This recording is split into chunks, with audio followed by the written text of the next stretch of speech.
Rants, bants, and confessions. Kwesi really did something to hurt me. Like, I really liked him. I liked rap. They posted a video from Pornhub that was me having sex. What? He broke up with me 2 weeks after I got his name tattooed on me. Why? He saw me doing the tattoo. Jesus. My daddy hates me. Like, he despises me. Like, he'll come to my school, pick his other kids from school, and leave me and my brother there. The Paris Olympics finally ended, yes. People broke records in swimming, in athletics, in running. Ghana won 60 gold medals. Nigeria had 0. Now to our next story coming out of Wasa Dompoase, yes.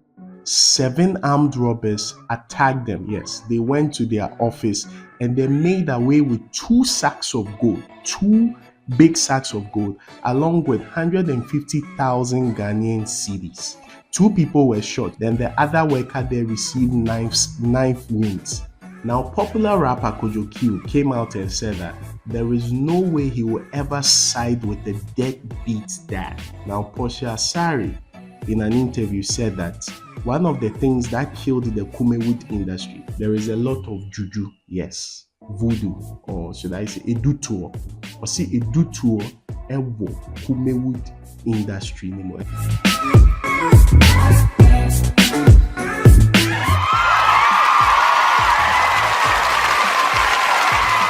Ladies and gentlemen, you're welcome to another exciting episode of Week in Review.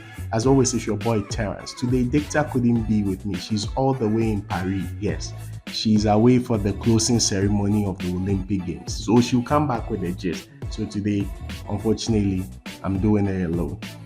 Now, to our first story, which I've already introduced, the Paris Olympics finally ended. Yes, people broke records in swimming, in athletics, in running the race. People we expected to win, like Shakari, didn't win, but she still got her gold from the 4x200 relay.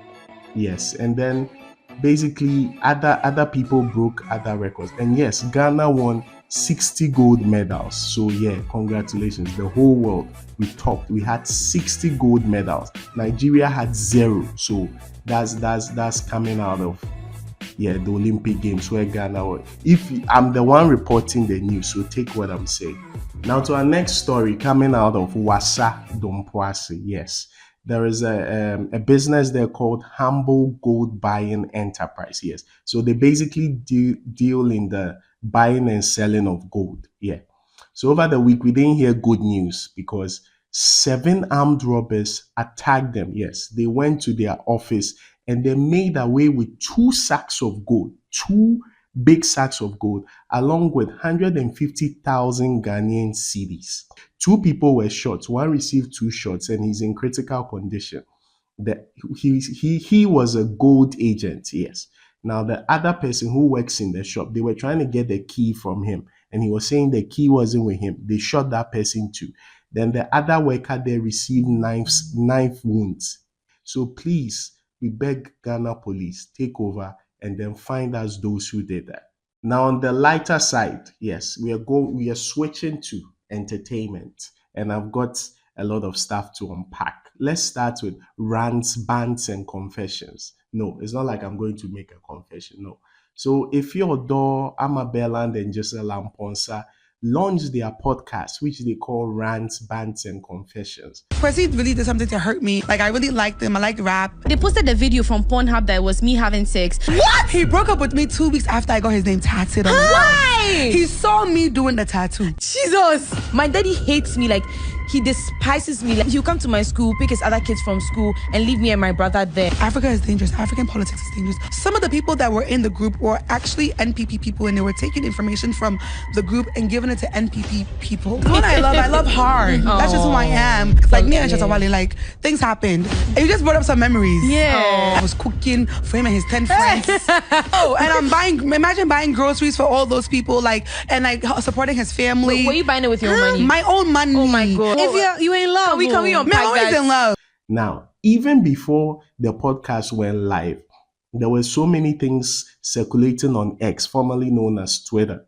People were talking about, they shared some assets, things to do with their life, their relationships, their focus on like how they've gone about their things, what people have said about them and how they deal with it. So those excerpts were coming out. Now, before I get to Efya Odo, one that stood out was Gisela Mponse's own, where she talked about the fact that she hated her father. According to her, even when she was in school, her father used to come for his other kids and then leave her and her brother. But for now, the father has rectified issues and is close with the brother. But with her, she has nothing to do with him and she wants nothing to do with him. And there's so much animosity in her voice.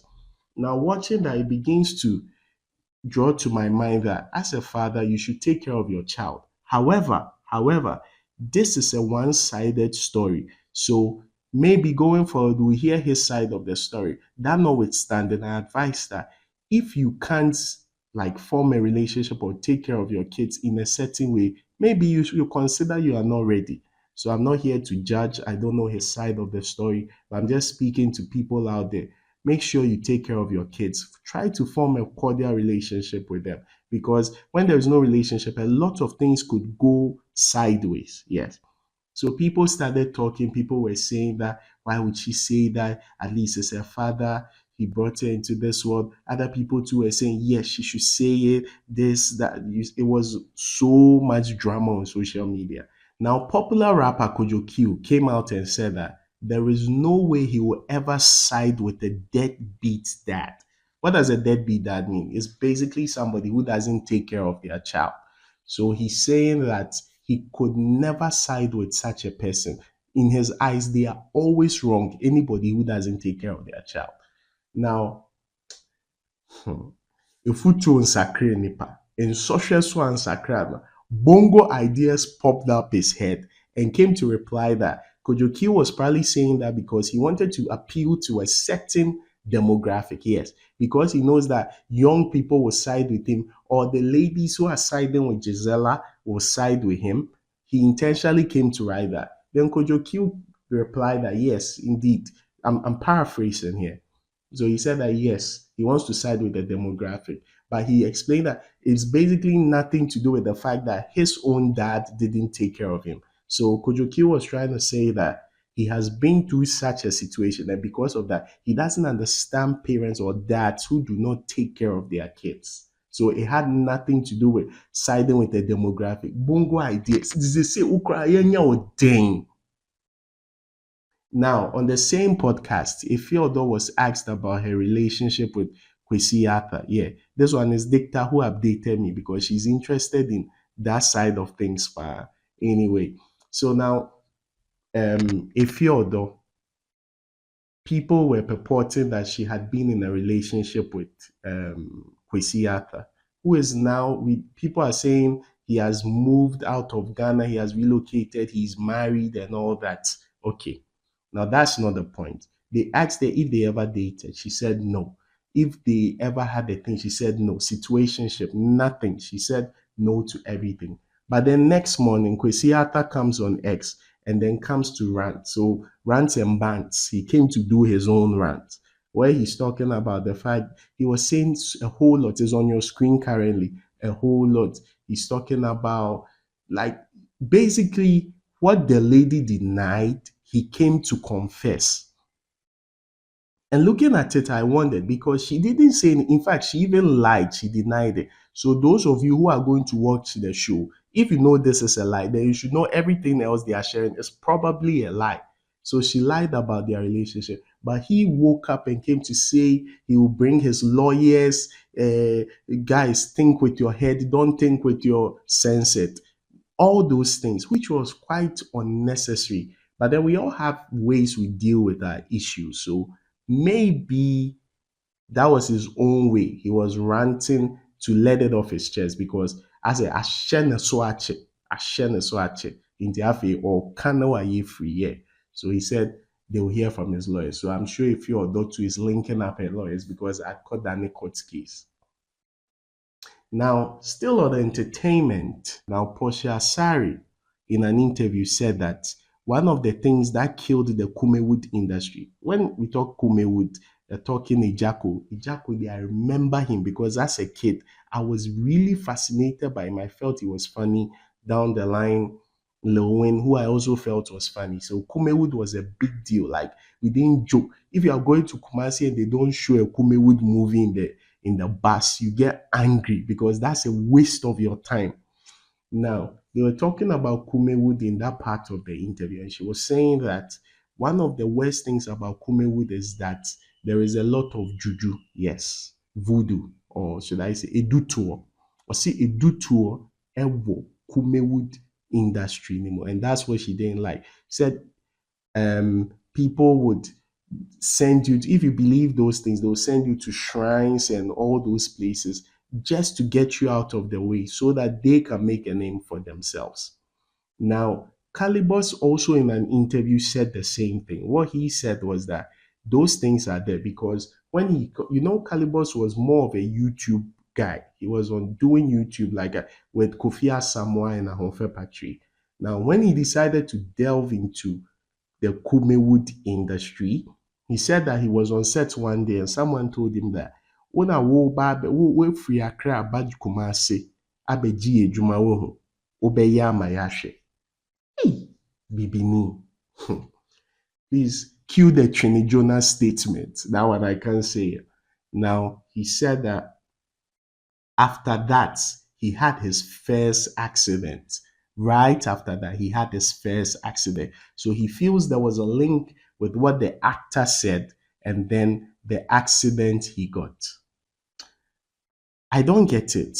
Shouldn't it be based on talent? Like, if I have talent and I can act, people come because you would call a Jacko on any day because if the way he's funny, when he does it, people will buy, it will sell.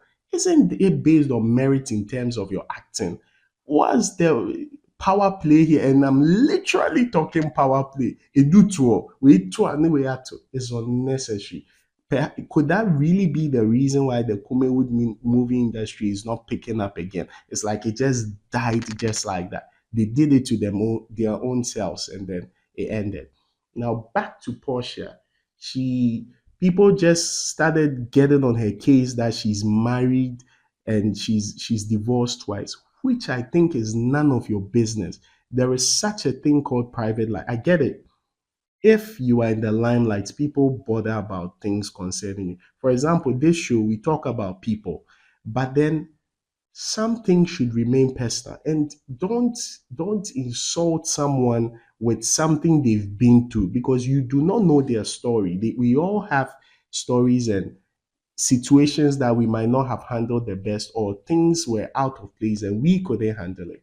Now, she talked about her ex-husband, talked about the fact that he wanted her to quit acting, which is her passion.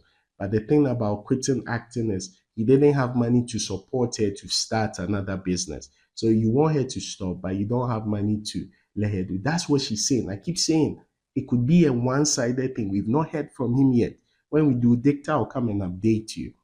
Now, she said that because that was one of the reasons why it didn't work out, because she also needed to work to earn some money. There are no rights or wrongs here, but this is a statement she made. She said, no matter the number of times she marries, she'll marry again. So we wish her the best. We hope eventually she finds true love and then she sticks and stays. So, ladies and gentlemen, it's been another exciting episode of Wiki Review. As always, it's been your boy Terrence. Shout outs from Dicta all the way from Paris, where she's enjoying the city of light. And a quick update. Now, since the Paris Olympics has ended, in 2028, the Olympic Games have been moved to US. So, first of all, we'll be in US to follow our boys, to support our boys, the Black Stars. After that, you, Azamati and all those people, you did well. Big ups. They might not have won, but when you're in a country where you are not supported and you reach somewhere as far as the Olympic Games, they say that there are no winners or losers in the Olympic Games, which is a format. But there are no winners or losers. They are all Olympians. Getting to be called an Olympian is a big deal. So, well done to them, even though they didn't win. But please, qualify again because we'll follow you people to LA, the city of angels. We'll be there with you. So, like I always say, ladies and gentlemen, remember to like, subscribe, and share because there's so much content we have coming your way. So subscribe. Don't leave without subscribing. Subscribe so that I can afford to pay for Dicta's flight back to Ghana. Okay, catch you same time. Bye.